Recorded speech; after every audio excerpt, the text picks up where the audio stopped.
ഒരു നായകനെ പറയാൻ പറ്റില്ല. കാരണം ഗോപി സുന്ദറാണോ നായകൻ, ഇന്ദ്രൻസ് ആണോ നായകൻ എന്നുള്ള ഡൗട്ട് എനിക്ക് ഇപ്പോഴും ഉണ്ട്. എനിക്കത് പറയാൻ വയ്യ. ശരിക്കും പറഞ്ഞാൽ ആരും അതിലാരെയും കുറ്റപ്പെടുത്തുന്നുമില്ല.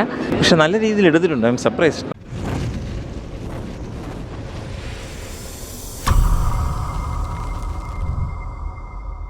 നല്ല സിനിമയായിരുന്നു. വിജയചാട്ടിലും നല്ലൊരു മൂവി. വളരെ ടെക്നിക്കലി സൗണ്ട്, സിനിമയെക്കുറിച്ച് പഠിച്ചിട്ട് സിനിമ ഉണ്ടാക്കിയൊരു വ്യക്തിയെ പോലെ ഇരിക്കുന്നു. കാരണം വളരെ സിമ്പിൾ സ്റ്റോറിയാണ്, പക്ഷെ നല്ല രീതിയിൽ എടുത്തിട്ടുണ്ട്. മുരളി ഗോപി ആയിരുന്നാലും ഇന്ദ്രൻസൊക്കെ ആയിരുന്നാലും വളരെ നല്ലപോലെ അവരുടെ റോൾസ്, ഇൻഡിവിജ്വൽ റോൾസ് ചെയ്തിട്ടുണ്ട്. രണ്ടുപേരും ആക്ച്വലി, മുരളി ഗോപിയും ഇന്ദ്രൻസും രണ്ടുപേരും നല്ലപോലെ ചെയ്തിട്ടുണ്ട്. പിന്നെ വേറൊരു സപ്പോർട്ടിങ് ഒരു മുരളി ഗോപിയുടെ ഫ്രണ്ട്, ഇച്ചിരി ഫേമസ് ഒരു ആക്ടറാണ്, അതേ നല്ലപോലെ ചെയ്തിട്ടുണ്ട് ആക്ച്വലി. സോ ആ 3 പേരുടെ ഒരു ഇതാണ്. ആ ആക്ടറുടെ പേര് എനിക്ക് കിട്ടുന്നില്ല, സോറി. പക്ഷേ ഇനി ആ ഇൻഡിവിജ്വൽ പെർഫോമൻസ് നല്ല, ഞാൻ പറഞ്ഞ വളരെ ടെക്നിക്കലി സൗണ്ട് ഒരു മൂവി, വളരെ ഒരു സട്ടിൽ സ്റ്റോറി, പക്ഷെ നല്ല രീതിയിൽ എടുത്തിട്ടുണ്ട്. I am surprised. നല്ല മൂവി ആക്ച്വലി. തിരക്കില്ലാത്തൊരു മൂവിയാണ്.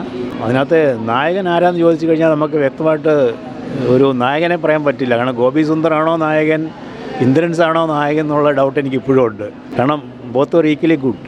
നല്ല അഭിനയമായിരുന്നു രണ്ടുപേരും. കുടുംബപടമാണ്. നല്ല തീർച്ചയായിട്ടും നല്ല മെസ്സേജും ഉണ്ട്. ഇപ്പം മനുഷ്യരുടെ മാനുഷികമായിട്ടുള്ള ആ മൂല്യങ്ങളൊന്നും നഷ്ടപ്പെട്ടില്ലെന്ന് വിളിച്ചു പറയുന്ന ഒരു സിനിമയാണത്. കള്ളൻ അല്ലെ മോഷ്ടാവ്, പക്ഷെ അവരൊരു പ്രത്യേക സാഹചര്യത്തിൽ മോഷ്ടിക്കുന്നു എങ്കിലും ആ മാനുഷിക പരിഗണന വച്ചിട്ട് അവർക്ക് അതിൻ്റേതായിട്ടുള്ള ഒരു പരിഗണന കൊടുക്കുന്നു.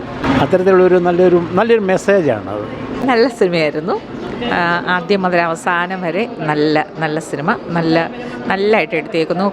അതിലെ ഓരോ കഥാപാത്രങ്ങളും നടന്മാർ അതിന് ആപ്റ്റായിട്ടുള്ളവരെ തന്നെയാണ് എടുത്തേക്കുന്നത്. അതിൽ ആ മുരളി ഗോപിയും ഇന്ദ്രൻസും തമ്മിലൊരു കോമ്പറ്റീഷനാണെന്ന് പറയാം ആക്ടിങ്ങിൽ. നല്ല രസമായിട്ട് എടുത്തേക്കുന്നു. അതിലൊരു കഥാപാത്രം ഒരു കുറ്റകൃത്യം ചെയ്യുന്നതാണെങ്കിൽ പോലും അവർക്ക് പോലും ഒരു നന്മയുള്ളവരാണ്. പക്ഷേ സാഹചര്യം മൂലം അങ്ങനെ ആയിപ്പോയി എന്നുള്ളതേ ഉള്ളൂ. ആരും അതിലാരെയും കുറ്റപ്പെടുത്തുന്നുമില്ല. നല്ല സിനിമ. നല്ല ഫിലിമാണ്. ഇവർ 3 പേരുടെ അഭിനയത്തിൽ ഒരു മത്സരിച്ചൊരഭിനയം എന്നുള്ള രീതിയിൽ നമുക്ക് തോന്നിയിരുന്നു. ഇന്ദ്രൻസൊക്കെ ഭയങ്കര നമുക്ക് ഹാർട്ട് ടച്ചിങ് ആയിട്ടുള്ള ഒരു ഫിലിമാണ്. എപ്പോഴായാലും ഒരു പ്രശ്നം ഉണ്ടായിട്ട് അത് അവർക്ക് സോൾവ് ചെയ്യാനുള്ള ഒരു സാഹചര്യവും ഇല്ലാത്തത് കാരണമാണ് ഇങ്ങനെ ഒരു കണ്ടീഷനിൽ വന്ന് പറ്റുന്നത്. അവരുടെ മനസ്സിനകത്തുള്ള ഒരുപാട് നന്മ കൊണ്ട് അനുഭവിക്കുന്ന ആ ഒരു വിഷമവും അതെല്ലാം വളരെ നന്നായിട്ട് നമുക്ക് ഫീൽ ചെയ്യുന്ന രീതിയിൽ എടുത്തിട്ടുണ്ട്. ഒരു ഹാർട്ട് ടച്ചിങ് ആയിട്ടുള്ള ഫിലിമാണ്. നല്ല ഫിലിം. എനിക്കത് പറയാൻ വയ്യ. ശരിക്കും പറഞ്ഞാൽ മുരളി ഗോപി തലയിൽ കൈ കൊടുത്തിട്ടിരിക്കുന്ന ഒരു സീനുണ്ട്. ആ സീനൊക്കെ നമുക്ക് വീണ്ടും നമ്മുടെ മനസ്സിലേക്ക് ഓർമ്മ വരും. അതുപോലെ തന്നെ ഈ ഇന്ദ്രൻസിൻ്റെയൊക്കെ ചില സീനുകൾ അയാളുടെ ഭയങ്കര ടച്ചിങ് ആയിട്ടുള്ള നമുക്കും കൂടെ നമുക്ക് അവരുടെ അടുത്ത് എന്തോ ചെയ്യണമെന്നുള്ളത്, നമുക്ക് നന്മേരോടെ നിൽക്കണോ തിന്മേരോടെ നിൽക്കണമെന്നുള്ള ഒരു സംശയം നമുക്ക് ഉണ്ടാവുമായിരുന്നു. കാരണം അത്രയ്ക്കുള്ള പ്രോബ്ലംസ് അതിൻ്റെ ഇടയിലുണ്ടായിരുന്നു. അപ്പോൾ അത്രയും വളരെ ടച്ചിങ് ആയിട്ടുള്ള ഫിലിമാണ്. നമുക്ക് ചില ഫിലിമൊക്കെ എനിക്ക് തോന്നുന്നു ഈ ഇടയ്ക്കൊക്കെ നമുക്കൊന്നും മനസ്സിലായിരുന്നില്ല. ചില ഫിലിമുകൾ മനസ്സിലായിരുന്നില്ല. നമ്മുടെ ഈ ജനറേഷന് വളരെ മനസ്സിലാകുന്ന തരത്തിലുള്ള ഒരു ഫിലിമാണ്. സൂപ്പർ ഫിലിമാണ്. കുഴപ്പമില്ല, ജസ്റ്റ് കണ്ടിരിക്കാം. ആവറേജ് മൂവിയാണ്, ജസ്റ്റ് കണ്ടുകൊണ്ടിരിക്കുക, അത്രേ ഉള്ളൂ.